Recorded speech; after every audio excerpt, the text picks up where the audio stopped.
तो हम मंगल और बृहस्पति की युति की बात कर रहे थे D9 चार्ट में। जब इन दोनों की युति हो अलग अलग भाव में तो ये क्या क्या रिजल्ट दे सकती है, इस वीडियो में हम चर्चा कर रहे हैं। नवम भाव में अगर किसी जातक के गुरु और मंगल की युति हो तो ये युति आपको क्या रिजल्ट दे सकती है। मंगल और बृहस्पति का नवम भाव में होना बहुत ही आपके लिए शुभ फलदायक होगा। जातक काफी भाग्यशाली होगा। जातक कोई यूनिवर्सिटी या जातक कोई कानून से रिलेटेड शिक्षा की तरफ ज्यादा तेजी से आगे झुकेगा। जातक को बहुत सारी अपॉर्चुनिटीज मिल जाएंगी। उसके करियर में कुछ अच्छा होने के चांसेस बहुत ज्यादा हैं उसकी मैरिज के बाद। इसके अलावा जातक को मैरिज भी बहुत ही भाग्यशाली नजर आएगी। मैरिज के बाद जातक का जो थिंकिंग है बहुत ब्रॉड हो जाएगा। जातक का माइंड बहुत ब्रॉड हो जाएगा।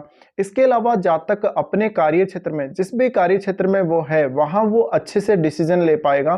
कार्य क्षेत्र में बहुत तेजी से जातक के विस्तार हो पाएगा। ऐसा जातक अपने बॉस के साथ भी अच्छे रिलेशंस निभा पाएगा।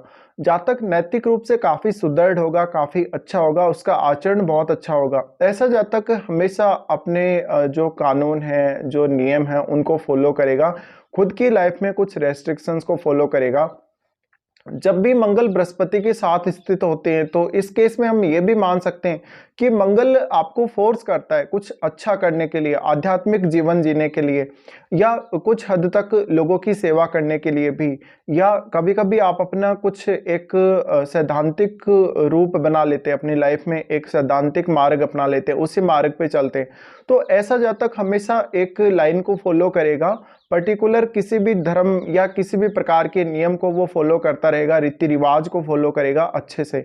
इसके अलावा ऐसे जातकों की रेपुटेशन उनकी मैरिज के बाद या second half of life start होने के बाद काफी अच्छी होगी। इस प्रकार की स्थिति में मोस्टली जातक बहुत भाग्यशाली साबित होगा अगर वो उच्च शिक्षा की तरफ जाता है, अगर वो विदेश यात्रा करता है।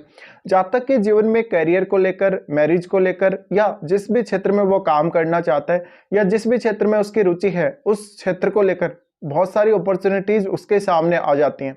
तो एक एरिया जो आपका बिल्कुल कंजस्टेड एरिया था वो एकदम से खुल जाता है आपके सामने, और बहुत सारे ऐसे अवसर आ जाते हैं जहां पे आप अपने आप को बेहतर तरीके से दिखा सकते हैं, बेहतर तरीके से परफॉर्मेंस आप दे सकते हैं। ऐसा जातक बहुत सारे धर्म ग्रंथों को पढ़ने में रुचि रखेगा। जातक कुछ ना कुछ हमेशा सीखता रहेगा। सेकंड हाफ ऑफ लाइफ आपका काफ़ी लकी रहेगा आप लोगों के लिए। इस प्रकार का जातक अक्सर बहुत सारी यात्राएं भी विदेश में करेगा। विदेश यात्राओं से काफ़ी कुछ वो सीखेगा, कुछ नए अनुभव प्राप्त करेगा और उनको अपने जीवन में वो अप्लाई करेगा, अपने जीवन में हमेशा वो काम में लेगा।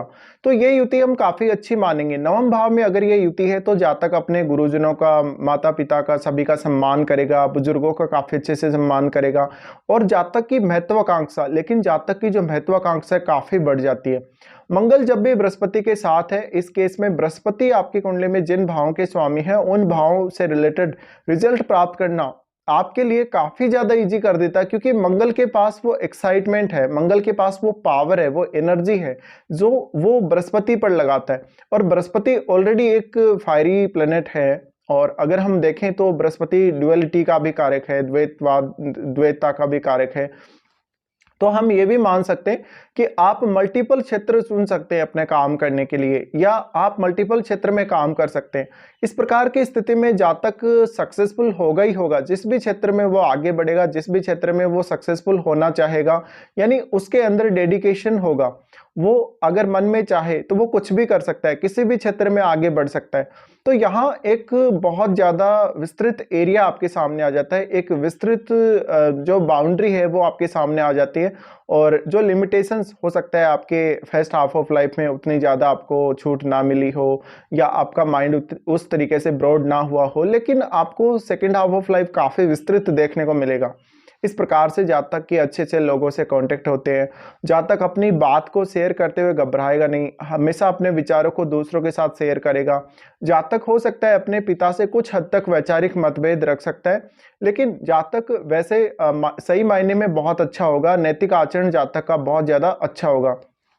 अगर किसी स्त्री के ये युति हो नवम भाव में D9 चार्ट में, तो उसका पति कुछ हद तक नॉलेज के मामले में जातिका को डोमिनेट करने वाला होगा, लेकिन काफी ज्ञानी होगा ऐसा व्यक्ति। भले ही वो किसी का हस्बैंड हो या कोई भी रिलेटिव हो, वो काफी ज्ञानी होगा। काफ़ी कुछ उसको समझ आएगा।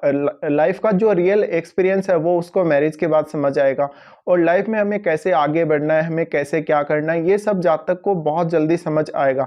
इसके अलावा यहाँ जातक का टैलेंट भी बहुत ज़्यादा बढ़ेगा और जातक में मैच्योरिटी बहुत जल्दी आएगी। इसके अलावा ऐसा जातक मेहनती होगा, अपनी मेहनत के बल पे बहुत कुछ प्राप्त करने की ऐसा जातक क्षमता रखेगा।